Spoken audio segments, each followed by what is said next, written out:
Et moi, je pars dans tous les sens à ce moment-là. Elle vient me taper sur l'épaule. Elle me dit, tu vas vite te calmer, Nabil. Elle me dit, si tu veux aider les autres, aide-toi toi-même d'abord.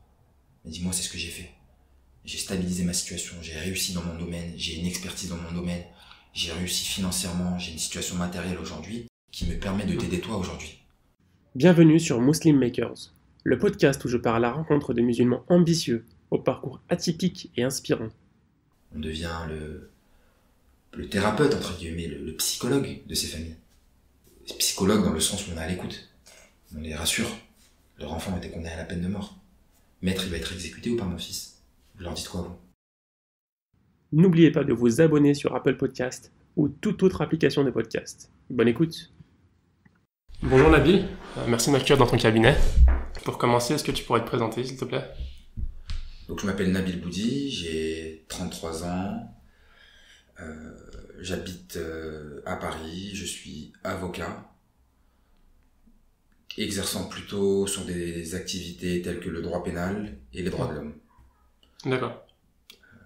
Donc du coup, tu exerces depuis quoi, 5 ans, 10 ans? Pas du tout, j'exerce depuis 2 ans et demi maintenant. Ok.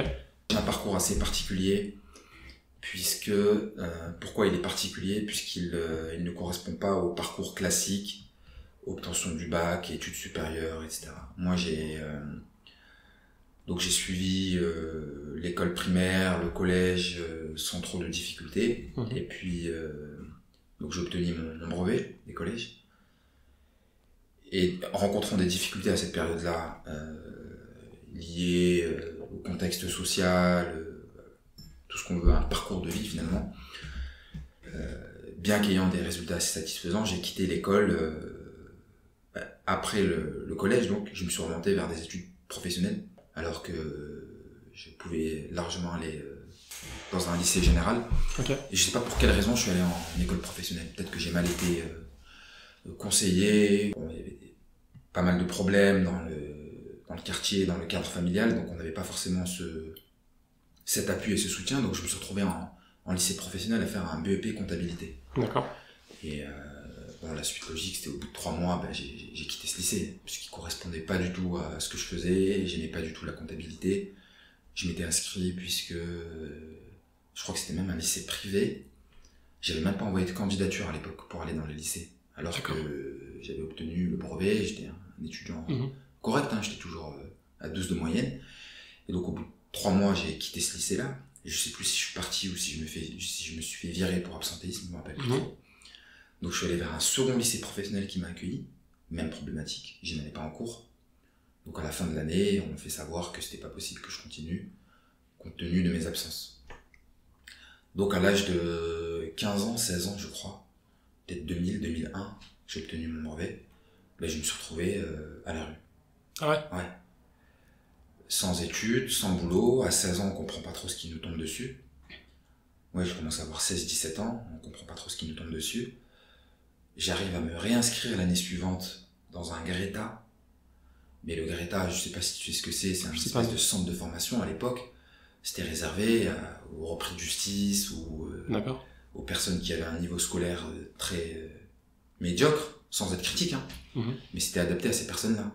Quand tu dis à la rue, c'est vraiment à la rue, t'avais plus de logement, t'avais plus rien? Non, à la rue, professionnellement. D'accord, ok. Professionnellement, je me suis retrouvé à la rue. Non, j'ai pas dormi dehors. Enfin si, mais dans d'autres conditions. Et donc je me retrouve au Greta, et là c'est le choc, pour moi c'est le second choc en fait. Puisque j'avais quitté le cursus classique, mais le lycée professionnel. Je me retrouve dehors et on ressent quand même on ressent de la solitude à ce moment-là. On voit tous ses collègues au lycée, donc on comprend pas trop ce qu'on fait, on commence à se réveiller tard, à faire quelques bêtises. Je me retrouve au Greta. Vous imaginez bien que c'est encore moins adapté que le lycée professionnel. Donc je vais pas en cours non plus, je comprends pas ce que je fais là. Et donc à l'âge de 17 ans, je quitte définitivement le système scolaire. D'accord. L'âge de 17 ans, je le quitte. De 17 à 18, 19 ans, 20 ans, c'est la zone. Donc on traîne dehors, on travaille pas, on n'étudie pas, on commence à se poser des questions, on quitte l'innocence à ce moment-là. On fait des bêtises, on fréquente forcément des personnes qui sont pas scolarisées. Je tombe pas à ce moment-là dans les fléaux qui, à mon avis, ralentissent les parcours de vie, type violence, drogue, etc. Puisque je fais beaucoup de sport à cette époque. D'accord. C'est entre guillemets ce qui m'a permis de pas flancher définitivement. À l'âge de 20 ans, dans mon souvenir, je vais m'inscrire dans un nouveau centre de formation. Non pas par volonté de réussite, mais c'est plus parce que je commence à m'inquiéter en me disant mais qu'est-ce que je fais de ma vie, je me pose beaucoup de questions et donc je m'oriente vers de l'informatique et n'étant pas du tout à l'aise avec ce milieu-là, au bout de des mois, nouveau décrochage. L'année suivante, donc j'ai 21 ans, je m'oriente vers un bac pro technique de vente, je crois que c'est, et je fais un stage à Leader Price. D'accord. En alternance, c'est pas un stage, c'est une alternance, je trouve un contrat. Pareil, hein, c'est pas du tout adapté à ce que je suis. D'accord. Je me retrouve à 4h du matin à devoir faire 10 km pour me rendre sans véhicule, sans scooter, j'y allais en courant, je crois, ou à pied, ça me faisait marrer. À devoir aller à Leader Price pour placer du surgelé, quoi. Et je me dis, mais qu'est-ce que je fais là? Et donc j'arrive à m'accrocher pendant 1 semaine, 2 semaines. Et puis un jour, je quitte la maison vers 4h du matin. On faisait de la mise en rayon, en fait. Moi, je crois que j'allais devenir un cadre commercial. Je me retrouve à faire de la mise en rayon, et en plus dans le rayon surgelé. D'accord. Et donc un matin, je me rappelle comme si c'était hier, je quitte le quartier, et je me mets à l'arrêt de bus. Donc, et je vois que le bus passe, en fait. Je me dis, bon, bah, je vais attendre qu'un véhicule passe, et je vais faire du stop. Et jusqu'à 5h moins le quart, je crois qu'il y a personne qui s'arrête. Il pleuvait ce jour-là. Et je rentre chez moi. Je me dis, bon, mais j'y retournerai plus. Et j'envoie un SMS à l'employeur et je me dis, c'était bon, j'arrête aujourd'hui.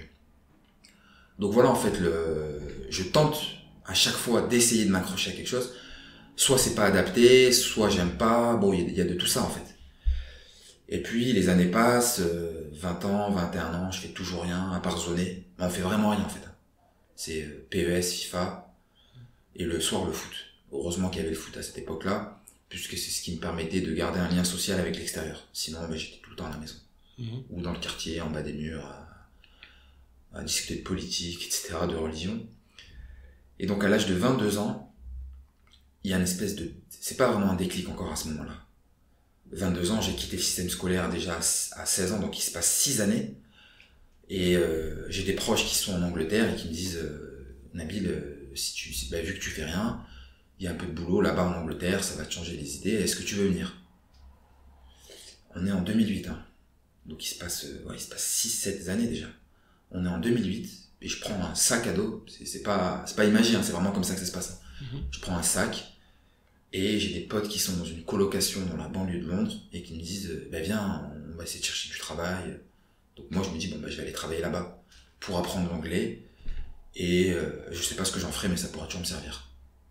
Donc je pars en Angleterre en 2008, et là en fait, au moment où j'arrive, mes amis partent en fait. Et eux ils avaient déjà passé 3 semaines, ça leur plaisait pas, et je me retrouve tout seul. Puisque le jour où j'arrive, ils étaient partis la veille. D'accord. Donc je me retrouve tout seul dans la banlieue anglaise, et j'ai une cousine qui est à l'université là-bas de SOAS, à Londres, et elle me dit, quand t'as du temps, viens passer un moment avec nous, tu verras. Et là je découvre pour la première fois l'université. Et je me dis, mais ça a l'air pas mal. Et surtout, les universités anglaises, elles sont très friendly. C'est pas comme les universités françaises où c'est très académique. Là-bas, il y a des parcs. Il y a des parcs, même au sein même de l'université, il y a des espèces de salles de jeu. Et là, je vois une salle de prière. Ça me rappelle, donc je me dis, attends, une salle de prière ici. Et je commence à me poser plein de questions. Et là, le premier choc que j'ai, donc en arrivant à cette université-là, je vois beaucoup d'enfants de l'immigration. Pakistanaises, indiennes, égyptiennes. Et je vois des gens en fait qui me ressemblent à l'université. Ça, c'est quelque chose que j'avais jamais vu en France. Parce que, d'une part, parce que je n'allais pas à l'université, je connaissais pas le monde universitaire, mais je vois des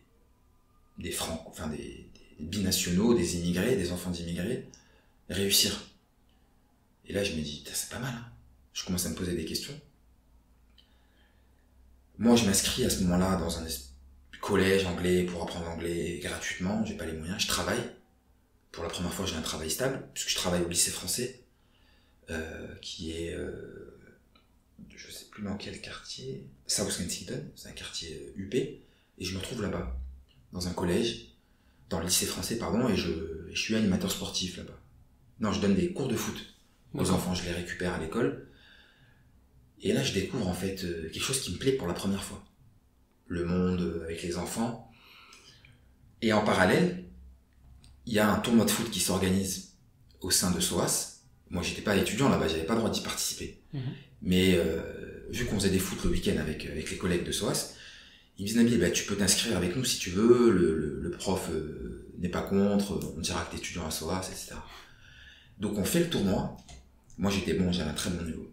On fait le tournoi de Londres, on gagne. SOAS remporte le tournoi de Londres et je suis élu meilleur joueur. Donc là j'ai tout le soutien de l'université, etc. Ça touche, hein. Ça touche. Pour la première fois. Pour la première fois, je me dis, les gens me considèrent, quoi. Et donc, il y a 7 mois qui se passent, 8 mois qui se passent, et là, il y a les partiels qui arrivent pour ces étudiants-là. Et je me rappelle vraiment, c'est un élément qui m'avait marqué. On fait un foot, tous les dimanches, on joue au foot. Moi, c'était le moment où je m'amusais le plus, où je pouvais me retrouver avec ces gens-là, parce que le reste de la semaine, ils étudiaient, eux. Puis moi, j'avais mes activités. Et là, un dimanche comme ça, on joue au foot, et là, ils arrêtent super tôt tous. Et ils me regardent, ils me disent, ouais, on doit y aller. Je dis, on vient de commencer. Ils me disent, mais demande à les partiels, il faut qu'on rentre réviser. Et là, il y a un grand moment de solitude. Je me suis dit, en fait, moi, je suis là en train de m'amuser, mais eux, à côté de ça, ils sont en train d'engranger. C'est que secondaire pour eux, le foot. Ils ont des objectifs, ils savent où ils vont. Et là, il y a le déclic. Je me suis dit, bon, ben, ça se passera plus jamais comme ça, maintenant, je vais rentrer en France. Je fais le choix de rentrer à ce moment-là. J'aurais pu m'accrocher au système anglais, mais avec la barrière de la langue, puis je connaissais pas le système universitaire, je savais qu'il fallait que je reparte à zéro, mais depuis la France. Donc fin 2008, je décide de rentrer, mais j'ai gagné 10 ans en expérience. Cette année-là, qui s'est passée, l'année 2008, elle m'a fait tout comprendre. Là où il fallait aller, c'est pas la réussite que je cherchais à ce moment-là, mais la notion d'objectif. Eux, ils avaient tous des objectifs, les gars que je fréquentais là-bas. Donc je rentre en France, je me dis, je vais tout bouffer. Tout, c'est les fréquentations qui ont agi. Alors les fréquentations, pas les fréquentations en eux-mêmes. Moi, j'aime pas dire que une personne qui réussit, bien sûr qu'elle va avoir une bonne influence sur ça. Mais ça signifierait que les personnes qui n'ont pas réussi à côté sont des mauvaises fréquentations. Moi, je suis pas dans cet état d'esprit-là. Même les personnes que je fréquentais durant la période désertique m'ont beaucoup, beaucoup apporté aujourd'hui. Et donc, je rentre en France. Je me suis dit, faut que j'aille à l'école. Peu importe de quelle manière. Mais il faut que je fasse quelque chose. Il faut que je me forme. Et à ce moment-là, donc on est fin 2008. En arrivant, mais il y a les obligations financières qui tombent à ce moment-là. T'as quel âge à ce moment-là? J'ai 23 ans. D'accord. Fin 2008. Ouais, j'ai 23 ans, 22, 23 ans. Je rentre en France, je retourne dans le quartier, je me sens pas bien, je me dis qu'est-ce que je fais là, j'étais mieux là-bas. Tu retournes dans... Je retourne dans le truc. Ouais. Mais j'arrive en fait, je postule pour faire du soutien scolaire. Et moi, dans mon esprit, à ce moment-là, je voulais devenir éducateur spécialisé. Je me suis dit, j'ai bien aimé comment ça se passait au lycée français. Éducateur spécialisé, c'est Bac+3. Je commençais à avoir cette obsession des études. Je me suis dit, bon voilà, je vais avoir une espèce de niveau Bac+3, ça fera bien. Parce que j'ai eu le complexe dès que j'étais à Londres. Chaque fois que je rencontrais des gens, oui, mais vous faites quoi, vous? Et là, ben rien. Rien à dire. J'ai rien à dire. Donc je rentre en France, je postule pour faire du soutien scolaire. Et dans cette structure-là, en fait, ils cherchaient un animateur social dans un quartier zone éducation prioritaire. D'accord. Donc je me retrouve à être animateur de jeunes délinquants, entre guillemets, mais dans le quartier dans lequel je vivais. C'est fabuleux, hein. Je reviens d'Angleterre et je travaille dans le quartier, je fais de l'accompagnement, on fait des sorties, etc. Et à ce moment-là, moi j'ai toujours dans mon esprit le fait de réussir à côté dans les études. Et je m'inscris pour être éducateur spécialisé, et là c'est le premier tournant de ma vie. Je prépare l'examen pendant 3 mois, je suis à l'école, je suis dans une espèce de centre de remise à niveau et qui prépare en même temps à l'examen. Et là, 9 ans après, je me retrouve à avoir des devoirs, etc. Je me prépare à l'examen, grosse pression. Grosse pression, non pas tant... non, elle n'est pas liée aux enjeux, la pression. Elle est liée au... il y a Nabil qui va passer un examen, tout le monde le regarde à ce moment-là, et surtout tous mes collègues à Londres. D'accord. Et regardez ce qui va se passer. Pourquoi je dis que c'est un tournant? Parce que si je réussis l'examen, je serais pas là aujourd'hui. Je serais animateur à Nice, peut-être que ce serait bien passé, mais je serais dans des foyers à faire du soutien scolaire, etc. Mais peut-être que je serais passé à côté de quelque chose. L'examen arrive, je me rappelle, on est dans un amphithéâtre. J'avais un bon niveau, je m'étais très vite remis à niveau, puisque pendant 1 an en Angleterre, j'ai lu, je me suis rattrapé en termes de littérature, j'ai été passionné par la littérature du 19e siècle, etc.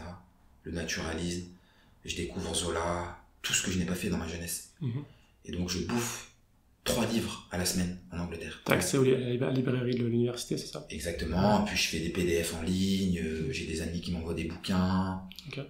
J'étais proche de Français là-bas, qui eux étaient très branchés littérature, donc ils m'ont donné accès à leur bibliothèque à la maison. Et donc je bouffais des livres, donc j'avais retrouvé un niveau assez correct, assez vite.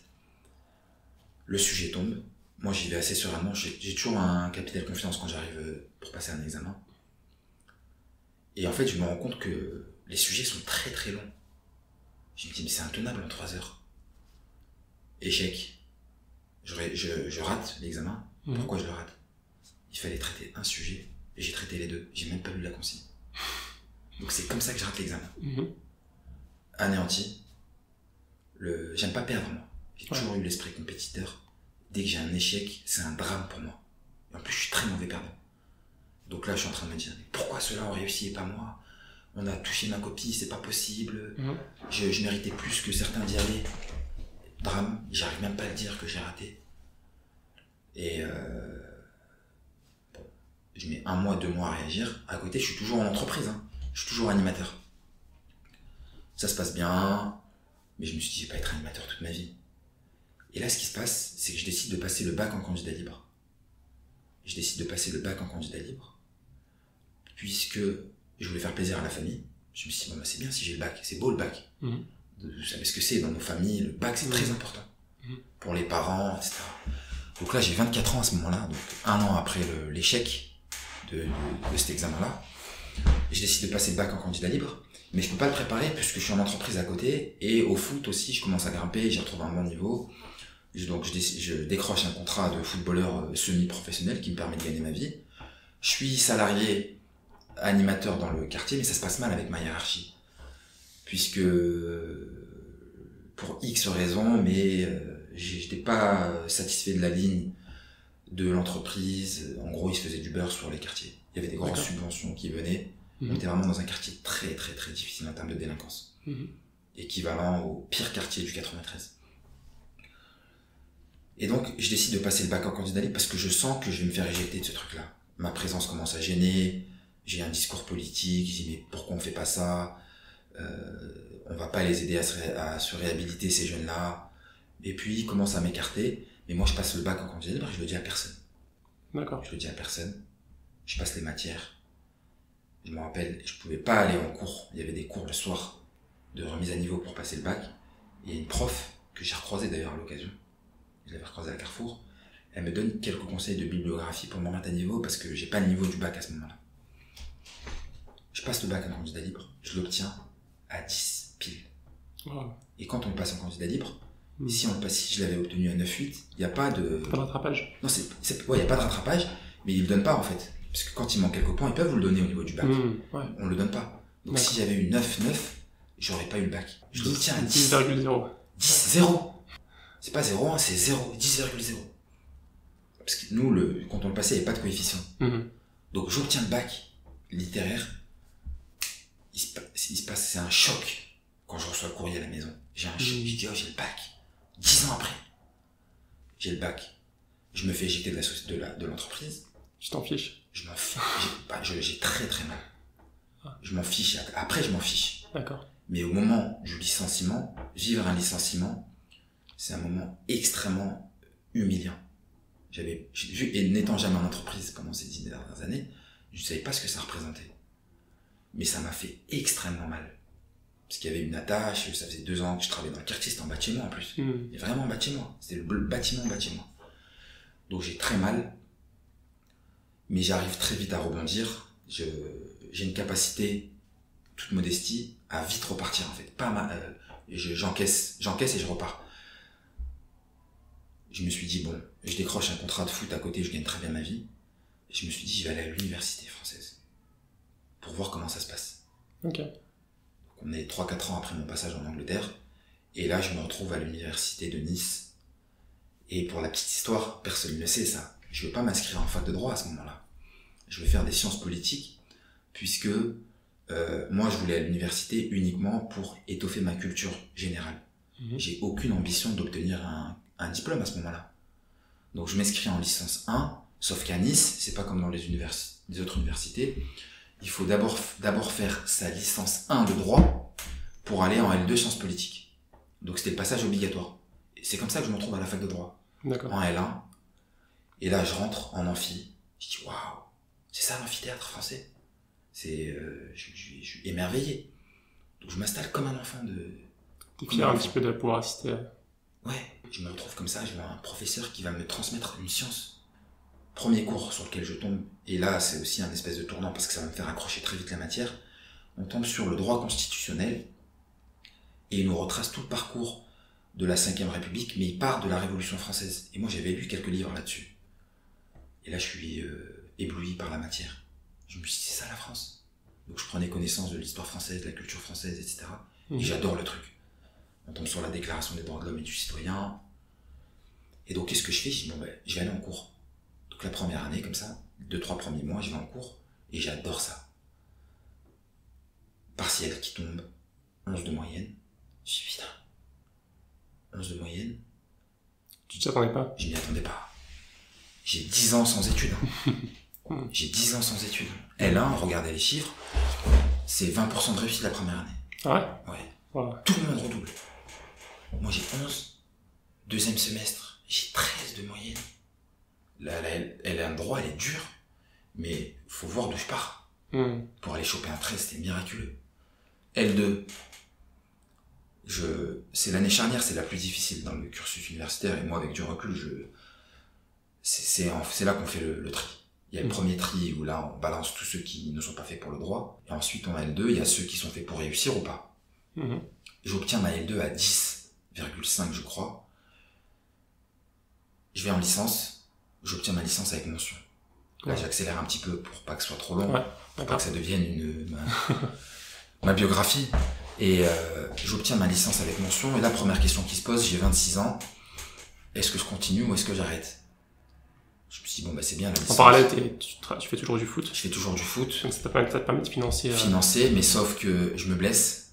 Je me fais une grosse blessure qui me fait arrêter le foot, je me fais opérer. Je peux plus jouer, donc plus de ressources. Donc là, la question elle s'est posée. Okay, donc surtout qu'à la fin de ma licence... troisième année? Troisième année. Okay. À la fin de ma licence, je pars en Égypte. Je pars tenter d'apprendre l'arabe. Et je pris de passion pour le pays. Je pars tout seul avec un sac à dos. J'ai adoré la langue arabe. Je suis tombé sur un professeur extraordinaire qui m'a transmis l'amour pour la langue. Et je me suis dit, bon, ben, je crois que je vais rester ici. Je me dis, je vais rester en Égypte et je vais rester 2-3 ans. Je vais apprendre la langue et puis je m'en fous. La vie est simple. Voilà, la vie est simple, c'est pas très cher. J'avais des économies. Puis on avait un système entre frères où s'il y avait quelques difficultés, j'aurais été aidé par les proches.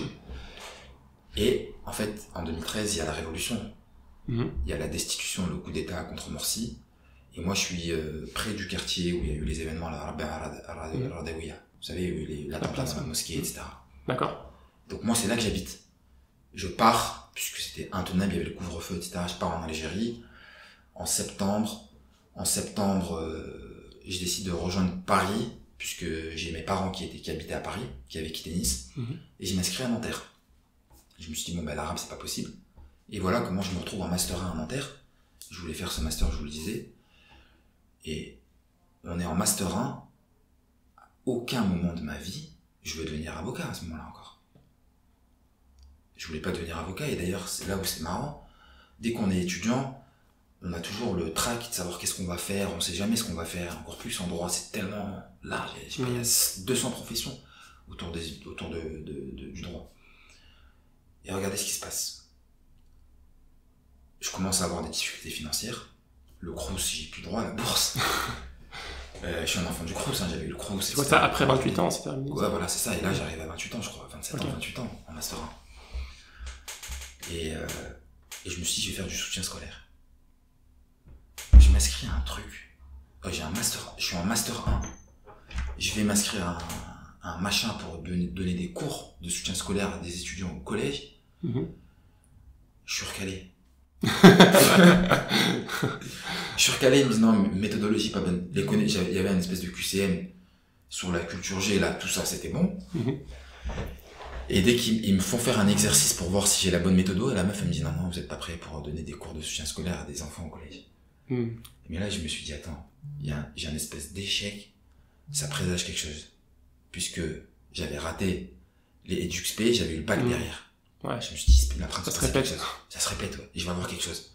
Moi, dans mon esprit, c'est je vais avoir quelque chose.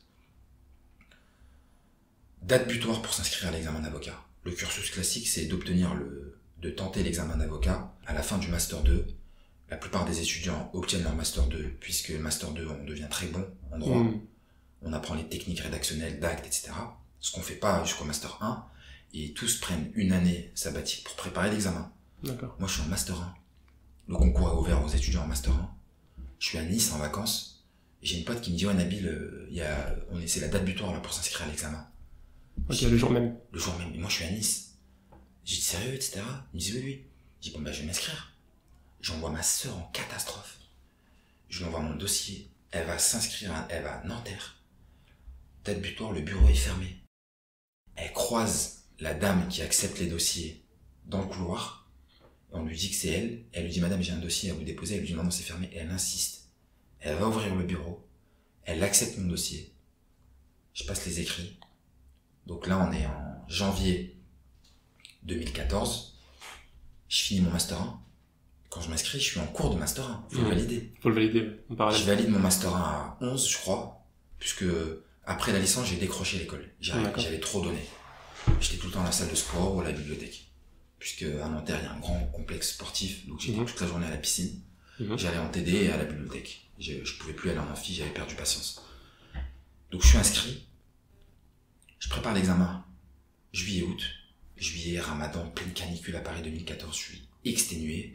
Le mois d'août, 3 semaines, je m'enferme à la bibliothèque. Ce que je fais, je sais que c'est un examen qui est très éprouvant. C'est des épreuves de 5 heures. Il y a 4 épreuves de 5 heures.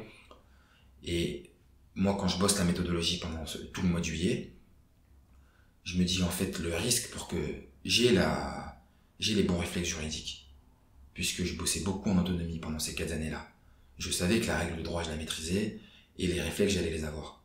Il fallait que je m'améliore en méthodologie, et gestion du temps, gestion du stress. Le stress, je l'ai pas. D'accord. Puisque j'ai l'esprit compétitif, avec un peu d'orgueil. Hors de question que certains étudiants obtiennent l'examen, moi je l'ai pas. C'est comme ça que j'aborde l'examen. 10 jours avant l'examen, j'arrête tout, je vais à Nice, plage tous les jours, je reviens 2 jours avant à Paris, je revois ma méthodo, et je mets une méthodo en place, je sais pas ce qu'elle vaut, mais je mets une méthodo en place, je me dis, il faut que je donne tout sur les 2h30. C'est pas ce qu'on nous avait transmis, nous. On nous avait dit, répartissez-vous le temps, il faut finir au bout de 5 heures, etc. Moi, je me dis, je tiendrai pas 5 heures. Même en termes de concentration, je perdais vite. C'est trop. C'est trop. Note de synthèse, épreuve, tout le monde, c'est l'épreuve où soit vous la réussissez et vous avez des chances d'obtenir l'examen, soit vous la ratez, c'est éliminatoire. C'est un coef, je sais plus c'est quel coef. Un tiers des étudiants ne finissent pas cette note de synthèse. Moi, je la finis au bout de 3 heures. Je ne lis même pas les documents. Puisque si je les lisais, j'aurais perdu tout le temps. D'accord. Donc je vais lire les titres uniquement de tous les documents. Je trouve un document clé, je fais ma note de synthèse uniquement sur le document. D'accord. J'obtiens l'examen d'avocat, les écrits uniquement. Donc on est en septembre 2014. Les résultats tombent, je crois, le 30 octobre 2014. Je suis dans le magasin Habitat avec ma mère en train de choisir ses meubles puisqu'elle venait d'avoir un nouvel appartement. Moi, je voulais pas aller au rassemblement avec les listes, etc.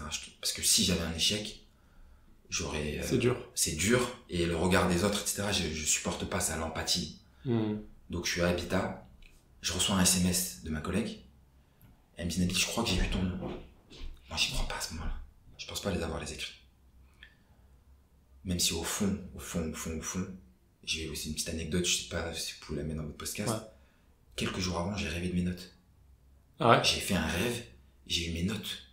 Incroyable. Dans le rêve. C'est pas grave. Et c'est les notes que j'ai eues après. C'est ça qui est fou. C'est les notes que t'as eues? C'est les notes que j'ai. Je les ai rêvées, mes notes. Quelques jours avant, donc au fond, je savais que c'était acté. Mais il y a toujours l'aléa. Le rêve, etc., le boost-ouest, etc. L'imagination. Bah oui, ouais, peut-être que je les voulais, peut-être que les voulant trop, ces notes-là, peut-être que je les ai rêvées. Et une deuxième, Ségolène, elle me dit, Nabil, t'as été admissible. La terre s'effondre. On est en 2013, 2014. Là, le flashback que j'ai, c'est que je me rappelle quand je me fais virer du lycée en 2001. 12 ans se passent. J'obtiens les écrits.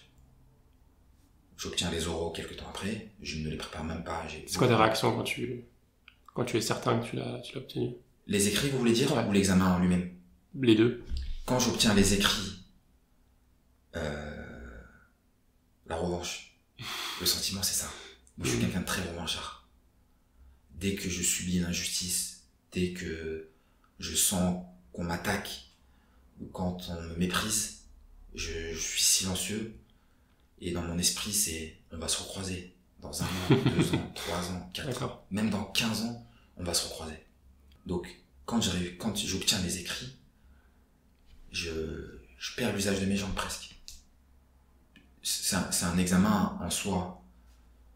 Quand on fait un cursus classique, il est logique de l'obtenir. Mais il y a le prestige de la profession, il y a l'histoire, il y a la famille, il y a les proches. Mais en plus, tu l'as eu dès la première année de master, ce qui est extrêmement rare. Exactement, ouais. Et dès le premier coup. En général, les gens font une sorte de prépa. Prépa sur 1 an. Ouais. Là, Nairi, qui est collaboratrice ici, elle est élève avocate, donc elle va bientôt être avocate.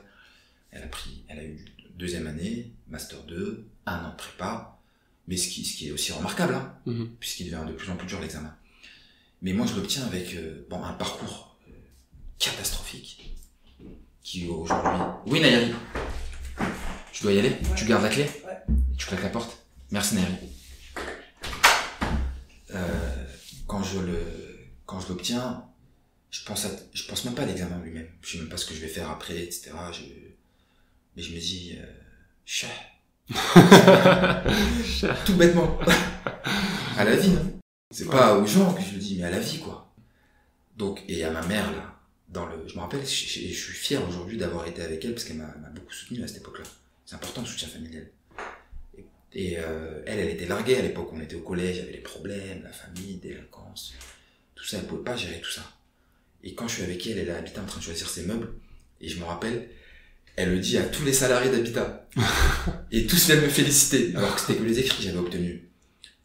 Et les oraux, je les prépare pas, avec du recul, je me suis dit que c'était un peu risqué de pas les avoir préparés. Parce que moi, je me suis dit, bon, c'est acté. J'ai une facilité à m'exprimer, j'ai pas le stress. Peut-être que certains jurys n'aiment pas d'ailleurs ça. Et j'y vais comme ça aux oraux, je tombe, il y a le grand oral, F3, on l'a réussi, c'est comme la note de synthèse, c'est bon. Je rentre en costume, Zara, ma mère m'avait acheté pour l'occasion. Je l'ai toujours, hein. Je le garde celui-là. Ah ouais. Et je le porte, hein. Il est dégueulasse, mais je le porte. Il a de la valeur. Il a de la valeur, ouais. Et donc je passe l'examen. La plus jeune doit tirer le sujet. Elle tire sur quoi? La laïcité en France. Et moi, mon engagement universitaire, j'ai beaucoup aimé la fac puisque je travaillais que sur ces questions-là. C'est pour ça que j'ai fait le droit de l'homme alors que j'ai une formation de pénaliste. Mais je m'intéresse qu'aux questions religieuses. D'accord. Aux libertés religieuses. Liberté de conscience, liberté de culte. Et en 2010... Ça vient d'où ça? Comment? Ça vient d'où ça? Ça vient de mon histoire personnelle qui est un engagement religieux, spirituel... Le déclic, il a eu lieu quand j'étais en Angleterre. Moi, j'ai reçu une éducation religieuse en Algérie, auprès de mes proches, mes oncles, coup de bâton pour aller à la mosquée. Ils nous ont transmis une culture religieuse, un engagement spirituel, la foi, le Seigneur, etc. Et donc, en 2008, quand je me suis retrouvé en Angleterre, tous les étudiants avec qui que je fréquentais étaient tous des pratiquants.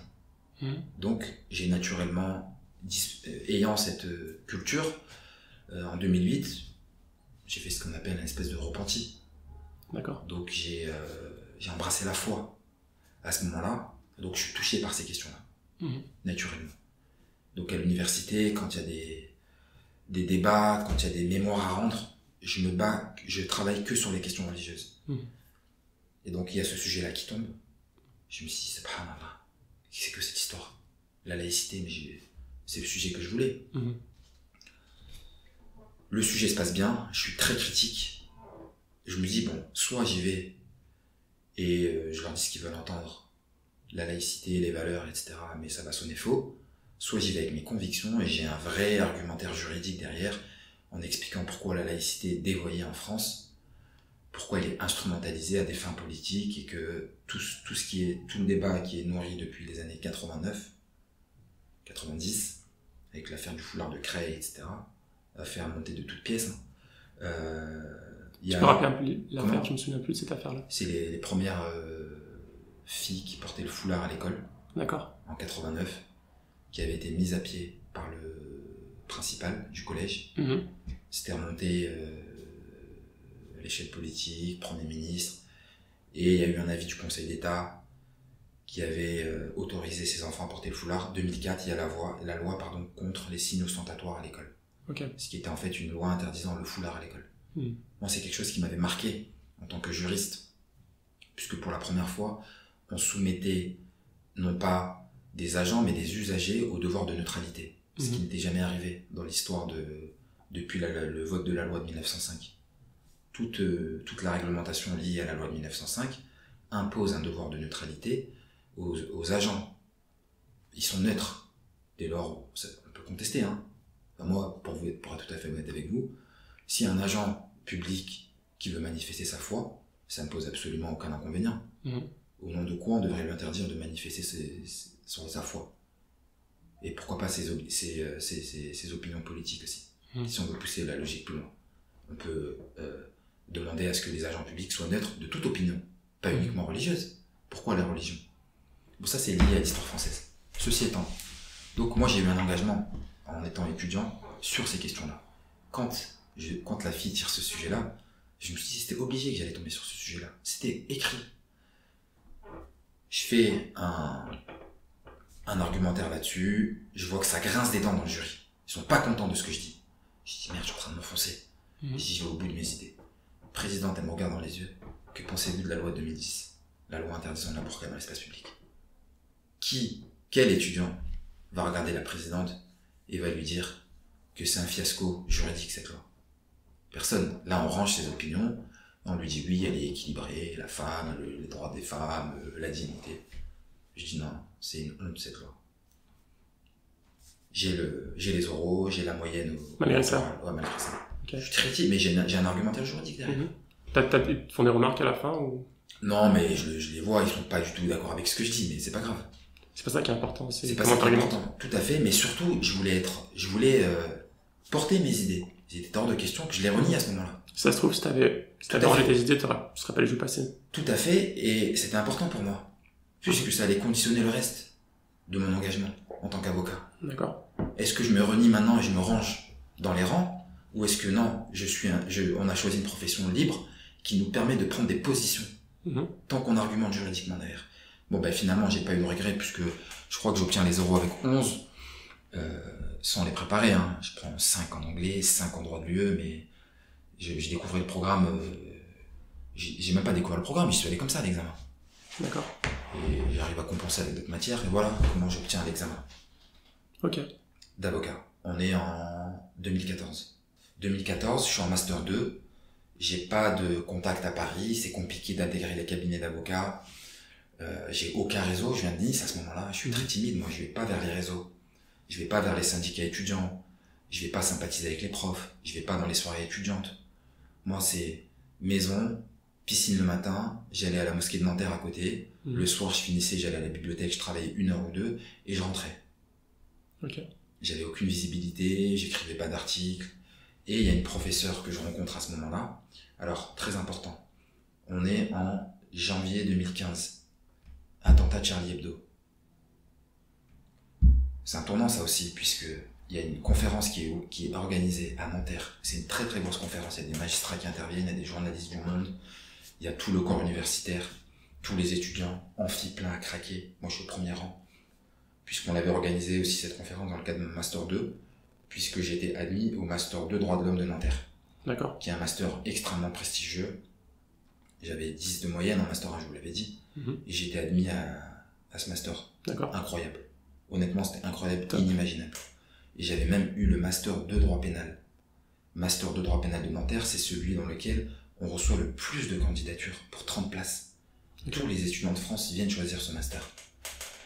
Et c'est important qu'on parle de ça d'ailleurs, parce que il y a eu des conséquences énormes sur le choix du master. J'en parle à mes collègues à la fac, ils me disent mais Nabil, tu es fou, fais le master de droit pénal. Tout le monde le veut, toute la France le veut.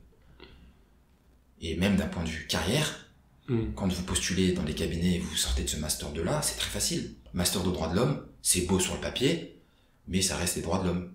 Les cabinets, peut-être que vous n'allez pas être très utile avec les droits de l'homme. Qu'est-ce que je fais? Je prends le droit de l'homme. Pourquoi? Pour continuer à travailler sur les libertés religieuses. Moi, c'est ça qui m'intéresse à ce moment-là. Puisqu'il y a le débat autour du voile à l'université, dans les services publics, etc. Et moi, je me suis dit, bon, je vais aller dans ce master 2 là, je vais m'éclater au moins. Moi, c'est ça qui me plaît, m'amuser. Donc, je vais dans ce master 2 là, ça se passe bien, j'aime ce que je fais, je travaille sur les lois, donc je fais un mémoire sur la loi de 2010, je fais un mémoire sur l'arrêt de la Cour européenne des droits de l'homme, qui avait validé donc la loi de 2010 sur la burqa. Donc, il y a la conférence. Je prends le micro. Je sais pas ce qui m'a pris, je prends jamais la parole en public. Je prenais pas la parole en public à ce moment-là. Je prends le micro. Vous étiez en France ou pas en 2015? Oui, j'étais en France. Vous vous souvenez, Charlie Hebdo, la pression qu'on a ressentie. Le lendemain. Le lendemain. Et je crois que même 2015, 2016, Nice et Paris, c'était pas comme ça la pression. En tout cas, moi, c'est comme ça que je l'ai ressenti. C'était le premier en fait. Il y avait eu Mera, mais ça c'était différent. Mais là, Charlie Hebdo, C'était gros. C'était gros. Je me rappelle, moi, quand je suis à la fac, je suis à la bibliothèque. Je suis en train de bosser et en même temps, je suis sur Twitter, je vois la photo de Charb. Je suis comme ça.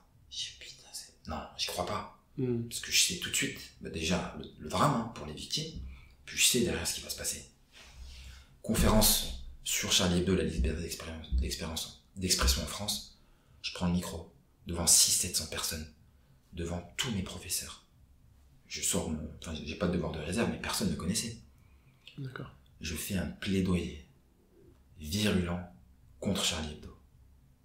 3-4 jours après leur massacre. Ok. Prise de risque, je sais pas ce qui m'a pris, je suis taré ou quoi.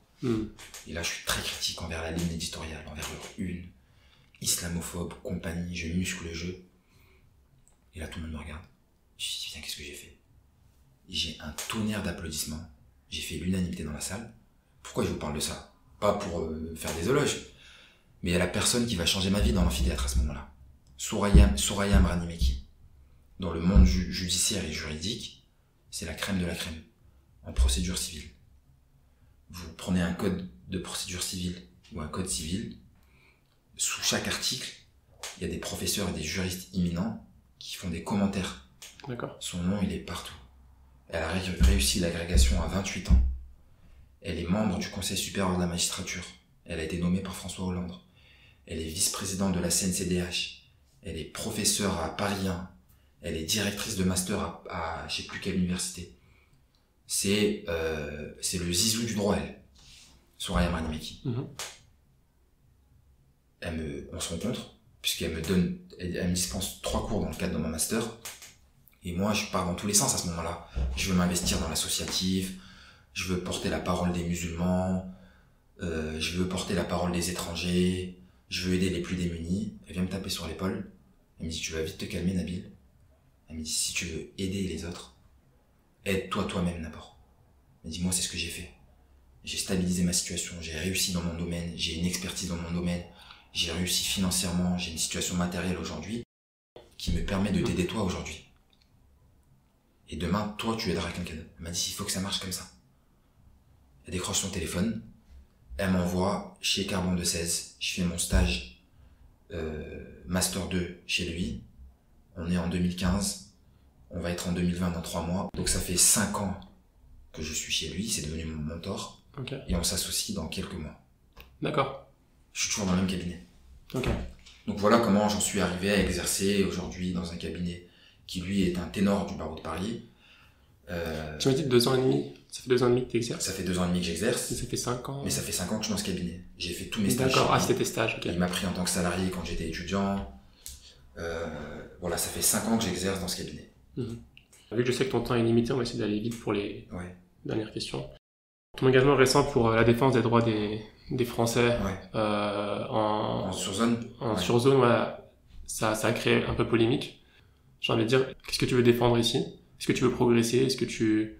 Ou est-ce que c'est venu naturellement et tu as accepté de défendre ces Il y a cas? de tout ça. Mhm. Il y a de tout ça à la fois. Vous savez, quand j'ai eu l'examen d'avocat, je me rappelle, je me suis dit, je l'ai pas eu pour rien. Je veux pas être l'avocat enfermé dans son bureau. Je caricature pas, il y en a qui sont très heureux. Mais je voulais voir mes limites. Je me suis dit, j'ai pas fait tout ça pour avoir des dossiers faciles à traiter. Ce serait trop simple sinon. Il faut que j'ai des dossiers problématiques. Il faut que j'ai des dossiers qui vont me mettre en difficulté, qui vont me mettre la pression. Au départ, je travaillais pas sur les questions de terrorisme. En 2017, ma première affaire médiatique, j'avais défendu l'imam de Marseille. C'était une mosquée salafiste, ils les appellent en France. Et donc c'est comme ça que j'ai été médiatisé pour la première fois. Et là, il y a des familles qui sont venues me voir, des familles qui viennent me dire maître, il y a nos enfants qui sont coincés là-bas, ils sont torturés, il y a des enfants dans les camps qui sont en train de mourir de faim. Et là, je les regarde comme ça, et je me suis dit, mais en fait, c'est moi qui suis là-bas. C'est moi qui aurais pu être là-bas. J'ai eu les mêmes parcours de vie que ces gens-là.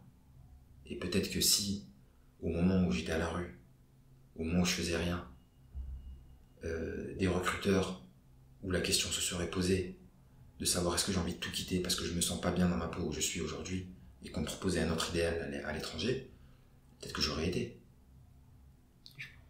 Donc, je me suis dit, mais au nom de quoi, moi, Nabil Boudi, je vais refuser d'aider ces gens-là, alors que c'est les mêmes que moi au fond. Donc c'est comme ça que j'ai accepté ces dossiers-là. Au départ, j'ai peut-être un peu sous-estimé la pression. Et donc j'y allais un peu en dilettante aujourd'hui, au départ, et j'ai vu que c'était pas la bonne stratégie. Je refusais de communiquer autour de ça. Quand je faisais des émissions de télé, j'étais sur la défensive. Et puis j'ai assumé derrière. J'ai assumé. J'ai reçu beaucoup de menaces, beaucoup d'insultes à caractère racial. Beaucoup.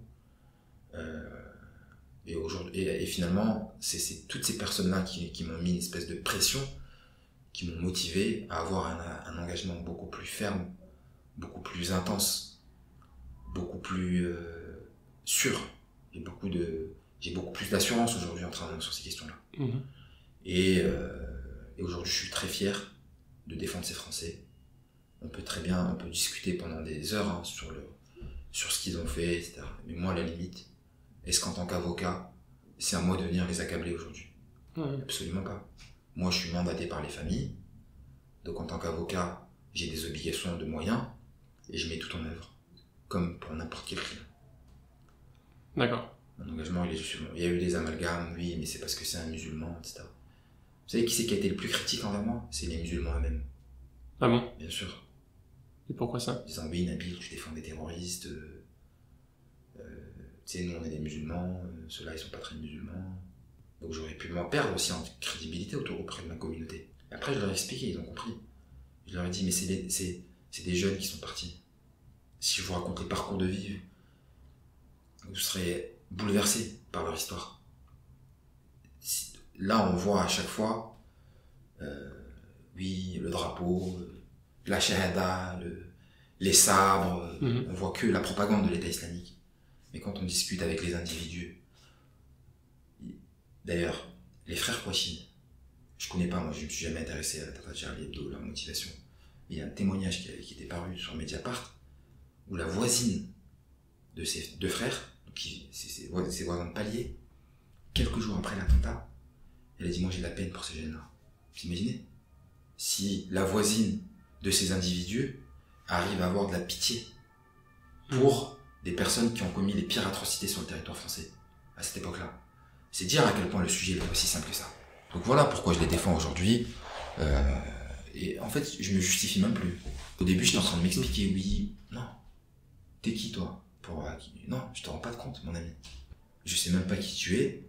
Tu viens me demander, toi, à moi, après tout ce que j'ai fait, après tous les sacrifices, en plus, maintenant, je dois venir m'expliquer. J'ai rien à t'expliquer, mon pote.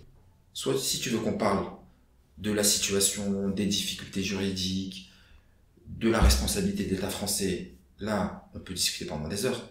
Mais si tu veux que je me justifie, moi, Nabil Boudi, sur le pourquoi du comment j'accepte de défendre ces gens-là, ces questions-là, tu vas pas les poser à d'autres personnes. Tu vas les poser parce que c'est Nabil Boudi qui les défend. Donc je t'explique rien. Ok. Du coup, le fait de travailler sur ces cas-là, que ça t'a donné l'étiquette d'infréquentable un petit peu dans le domaine. Oui. Oui, c'est quelque chose que je ressens dès qu'on me présente c'est Nabil Boudi, l'avocat de djihadiste. Ça, c'est... Au départ, ça me gênait un petit peu, et à la fin, je me suis dit, bon, ben, on n'est pas un raccourci près de toute façon, puisque ça représente peut-être même pas 20% de mon activité, ces dossiers-là. D'accord.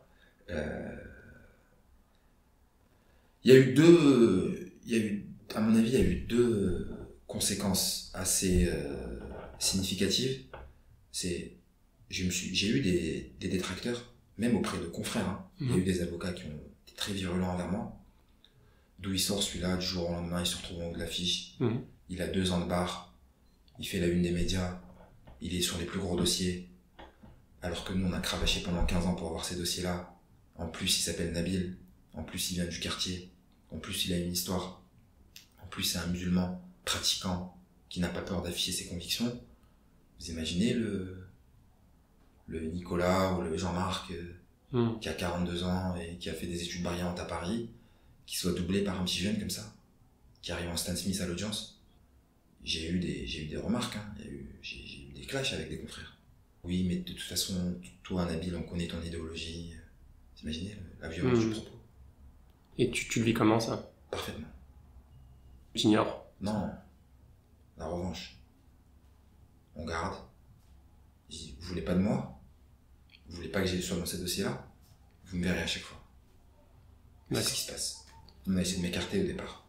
Il y a la machine à broyer quand vous grimpez. Toujours dans les milieux comme ça. Dès que les jeunes arrivent, on teste, on essaie de leur casser les jambes pour voir comment. Et moi... Comment on essaie de faire ça? Calomnie. Calomnie sur calomnie. J'ai de nombreux clients qui sont venus au cabinet. Attention, il y a un de vos confrères qui a dit ça sur vous. 1 fois, 2 fois, 3 fois, 4 fois, 5 fois, 6 fois, 7 fois. Il y a des journalistes qui disent ça de vous. Vous êtes pas bon, vous êtes inexpérimenté, vous êtes incompétent. Ça revient systématiquement. Sur le coup, c'est pas une situation qui est agréable, puisqu'on est victime d'une injustice. Et dès qu'on est victime d'une injustice, la première question qu'on se pose, c'est pourquoi moi, je suis victime d'une injustice? On se remet un petit peu en question, on doute. Peut-être que je devrais arrêter, j'ai pas assez les épaules solides. Puis le lendemain, on repart avec encore plus de détermination. On va bosser encore plus, on va chercher encore plus.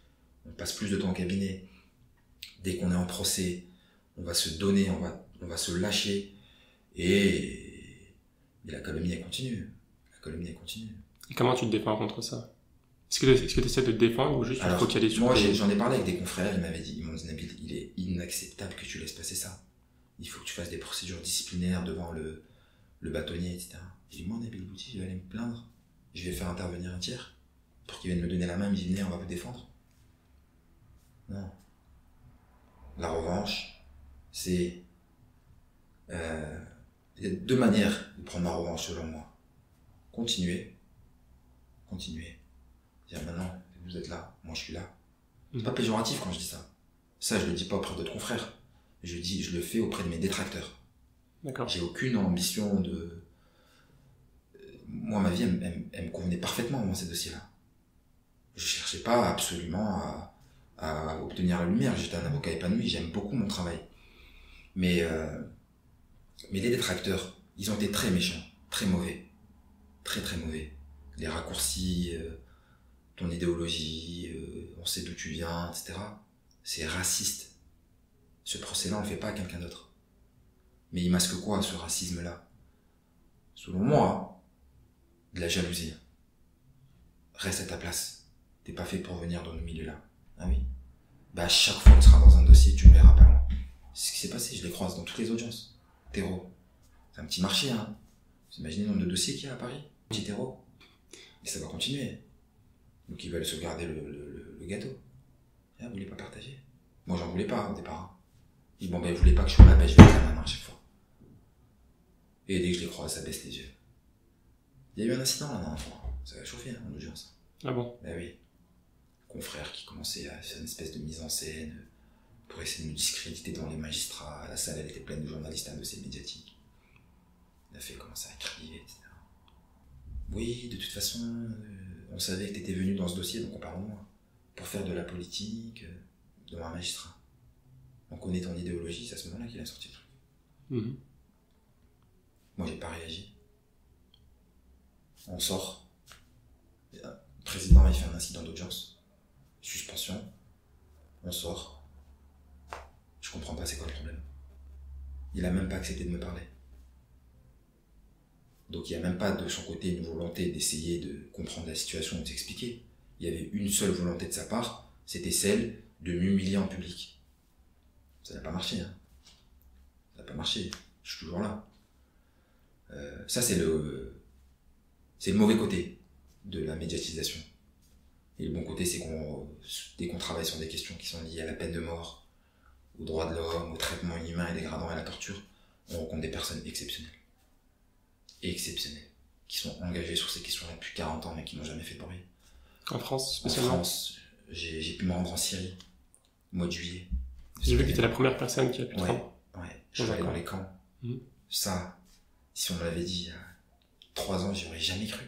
Que moi, Nabil Boudi, en tant qu'avocat, j'allais être invité à aller sur un théâtre de guerre où des Français ont rejoint les rangs d'organisations terroristes pour aller combattre, qui sont aujourd'hui détenus par des forces étrangères. Moi, Nabil Boudi, je vais aller leur rendre visite là-bas. Mais vous imaginez? Ça aussi, ça a été mal vécu, hein, par les confrères à Paris. D'où il sort? Comment il a fait? J'ai été invité aux Nations Unies par Agnès Calama, rapporteur spécial avec qui on a tissé aujourd'hui une relation amicale, d'amitié. Elle a 50 ans, c'est une experte spéciale pour les Nations Unies, relative aux questions liées à la peine de mort. On se téléphone tous les jours. Elle est très très solide, cette femme. Elle m'a beaucoup aidé, m'a beaucoup accompagné. Elle a su les critiques, les violences auxquelles j'avais droit. Elle, ça a été un soutien de taille. J'ai rencontré des ONG qui luttaient contre la peine de mort. J'ai rencontré des ONG chrétiennes qui étaient mobilisées sur la peine de mort, etc. Et rien que pour ça, rien que pour les rencontres, et même les familles, on a tissé des relations spéciales sur des dossiers comme ça. On ne peut pas avoir de distance professionnelle. On devient le thérapeute, entre guillemets, le psychologue de ces familles. Psychologue dans le sens où on est à l'écoute. On les rassure. Leur enfant a été condamné à la peine de mort. Maître, il va être exécuté ou pas, mon fils? Vous leur dites quoi, vous vous échappez? Non, je prends pas ces dossiers-là.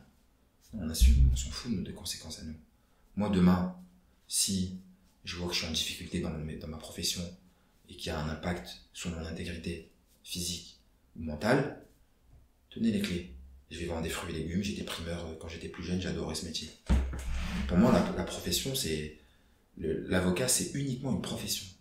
Je suis Nabil Boudi, je suis pas avocat. Je suis avocat quand j'exerce. Mais je distingue les deux personnes. Et c'est très important. Faut pas que la profession nous monte au crâne et qu'on oublie nos valeurs, qu'on oublie nos convictions et qu'on devienne uniquement avocat. Et là, c'est dangereux. D'accord. Pour terminer, une dernière question. Ouais, je t'en prie. C'est quoi les qualités qui t'ont vraiment permis les qualités fondamentales qui t'ont permis de tenir, d'arriver où tu en es? Ouais. Et qu'est-ce que tu conseilles aussi à tout musulman au monde d'ailleurs, Oui. pour arriver à où t'en es, à devenir un avocat passionné, épanoui? Déjà, il faut pas hésiter à dire que c'est très très difficile. Non pas de réussir, mais de quitter sa zone. Alors ça, c'est la première étape qui est essentielle. Tout le monde peut réussir. Peu importe le domaine dans lequel il va se lancer. Mais la phase la plus difficile, c'est de se lancer. Et nous, on n'est pas forcément conditionnés pour se lancer. On n'a pas tous eu la chance d'avoir des parents qui nous ont encouragés à faire des études. Il y a l'idée de modèle. Moi, j'ai grandi dans un quartier où il y a eu un taux d'incarcération à plus de 70% des jeunes de ma génération. Tous ont fait l'objet d'incarcération. Donc, je sais à quel point c'est difficile de se lancer, d'être conditionné pour réussir. Mais les qualités, je pense que ça a évolué aujourd'hui. l'accès aux études supérieures s'est démocratisé. Les jeunes de notre communauté, si on peut les appeler comme ça, ont un attrait beaucoup plus important que sur les 10 dernières années pour les études. Donc cette difficulté-là, j'ai l'impression qu'elle s'est quand même un petit peu atténuée. Les conseils, la détermination. À mon avis, c'est l'élément le plus important. Puisqu'on a tous nos qualités, nos défauts, on a tous des facilités dans tel ou tel domaine.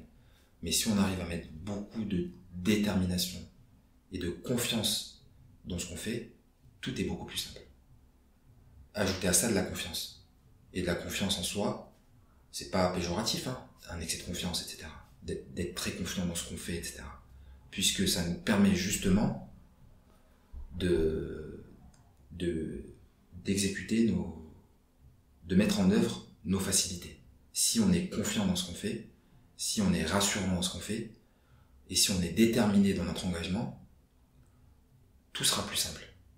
Moi, je donne cet exemple-là, puisque quand je commençais à plaider au départ, j'étais très hésitant, j'étais très stressé, anxieux à l'idée de plaider. Et comment j'ai passé l'étape où c'est devenu beaucoup plus simple, c'est quand j'ai mis plus d'assurance et de détermination dans ce que je faisais, puisque en étant beaucoup plus déterminé, j'étais beaucoup moins hésitant. En fait, c'est très simple. Et quand on est moins hésitant, à un moment je donne un exemple concret. Dès que j'étais en audience, j'arrivais hésitant. De suite, on te regarde. On sait pas trop ce que je fais, je sais pas trop à qui parler, je sais pas à quel moment prendre la parole. Mais si je viens avec beaucoup plus de détermination dans ce que je vais faire, même si je me loupe, on va même pas capter. On va dire, bon ben, lui, il a l'air à l'aise, je vais pas attirer l'attention sur moi. Mais si j'y vais en dilettante, si je suis hésitant dans ce que je fais, ça va se voir. Et le fait d'avoir de l'assurance et de la détermination, ça rend les choses derrière beaucoup plus simples. Donc voilà mon conseil aux générations à venir et aux jeunes français de toute confession, mettre de la détermination dans ce qu'on fait. D'accord. Est-ce qu'il y a quelque chose que tu aimerais atteindre, où tu te dirais vraiment, là j'ai vraiment atteint mon objectif? Alors c'est assez particulier parce que avec ces dossiers-là, il y a tout qui a été chamboulé, vu que je suis monté très vite. Ça, c'est quelque chose que j'avais prévu. Dès que j'avais remis en place les études, etc., j'arrivais toujours à garder le fil conducteur de ce que je voulais faire. Là, je vais passer l'examen, là, je vais être en cabinet, là, je vais être en stage, derrière, il faut que je trouve un emploi, ensuite, il faut que je développe ma clientèle personnelle pour pouvoir monter mon propre cabinet. Et puis, en fait, j'arrivais toujours à garder la main. Et là, avec ces dossiers-là, je me suis retrouvé en haut de l'affiche. En haut de l'affiche, c'est relatif ce que je dis. J'ai rien accompli. En tant qu'avocat, j'ai 2 ans de barre, j'ai absolument rien fait. Je parle de la médiatisation qui pourrait laisser croire que j'ai réussi quelque chose, mais j'ai rien fait. Moi, l'accomplissement en tant qu'avocat aujourd'hui, pour essayer de parler de réussite, c'est de prendre plaisir dans ce que je fais et d'obtenir des belles décisions pour mes clients, des condamnations ou des relax. Mais je suis tellement épanoui dans ce que je fais, je prends tellement de plaisir en venant au travail tous les matins, donc c'est de la réussite pour moi. Je suis pas en train de me demander qu'est-ce que je vais faire demain ou est-ce que j'ai d'autres objectifs à atteindre. Non, je m'en fixe pas et j'en ai pas en fait. J'ai même plus d'objectifs. C'est marrant, hein, mais les objectifs, on se les fixe au moment où on est à la recherche de quelque chose. Mais une fois qu'on l'a, non, c'est une bonne question, hein. J'ai continué à développer ma qualité d'avocat, essayer d'étoffer mon cabinet pour avoir les moyens de recruter des jeunes, former une équipe. Il n'y a pas beaucoup de musulmans dans la profession. Non, il n'y a pas beaucoup de musulmans. Il n'y a pas beaucoup de musulmans. Il va y en avoir beaucoup. Je pense. Moi, quand j'avais passé l'examen, on n'était pas nombreux. Je me rappelle quand j'étais en école d'avocat, donc postérieurement à l'examen, 3-4 sur la promo de 500. En termes de proportion, c'est très peu. Mais il va y en avoir de plus en plus. C'est ce qu'on expliquait tout à l'heure, hein, par rapport au conditionnement. Les générations qui arrivent et celles qui sont en cours sont beaucoup plus conditionnées à la réussite. Ok. Pour terminer, est-ce que tu aurais un podcast, un livre que tu conseilles, qui t'a aidé peut-être dans ton parcours? Moi, il y a 2 livres qui m'ont aidé. Le premier, c'est L'attentat de Yassine Khadra, qui m'a fait aimer la littérature. C'est un auteur algérien qui écrit en français, qui est traduit dans une quarantaine de langues, qui est étudié dans toutes les universités dans le monde d'ailleurs. Il m'a fait aimer le goût de la littérature, et le livre qui a changé ma vie, j'en ai pas parlé d'ailleurs pendant le podcast, c'est Belle Amie de Maupassant, puisque c'est le Provençal qui arrive à Paris avec beaucoup d'ambition et qui se retrouve en haut de l'affiche à la fin du livre. C'est un parcours qui m'a beaucoup marqué, je le lis chaque année. Une fois par an, je le lis. Et ça retrace l'ascension d'un... Tu t'identifies un petit peu au personnage? Complètement. Pas sur les moyens, puisque lui, dans son livre, pour y arriver, il va séduire beaucoup de femmes, mais par l'ambition et l'esprit revanchard. Quand il se fait humilier dans les premiers dîners, quand il arrive à Paris, puisqu'il n'a pas le langage parisien, il se fait humilier, et au lieu de réagir sur le moment, il rentre chez lui, il n'arrive pas à dormir, il repense à tous les propos toutes les remarques qu'on lui faisait pendant le repas, et le lendemain, il sortait, il marchait tout seul dans la rue, et il essayait de s'entraîner pour progresser, et à la fin, toutes les personnes qui l'ont dénigré, il devient directeur d'un journal dans lequel il a commencé en tant qu'imprimeur. Super. Si quelqu'un cherche à te contacter pour une question, quoi que ce soit, où est-ce qu'il peut te trouver? Les réseaux sociaux, je suis partout. Ok. LinkedIn, Twitter, je suis très actif sur Twitter. Ok. Et Facebook un peu moins, et voilà. Ok, et puis, s'il y a besoin d'envoyer mon mail, avec plaisir. Ok, je mettrai ça dans la description. Je te remercie beaucoup pour toutes tes réponses et à bientôt, Inch'Allah, je te souhaite une très belle continuation. Merci d'avoir écouté cet épisode. S'il vous a plu, n'hésitez pas à le partager sur les réseaux sociaux, Facebook, Instagram, Twitter, WhatsApp, etc. Et faites-le savoir aux intervenants en les taguant si possible. Enfin, si vous êtes sur iTunes, vous pouvez aider à promouvoir le podcast en mettant 5 étoiles et en laissant un commentaire. Je vous souhaite une bonne semaine et vous dis à dimanche prochain, Inch'Allah.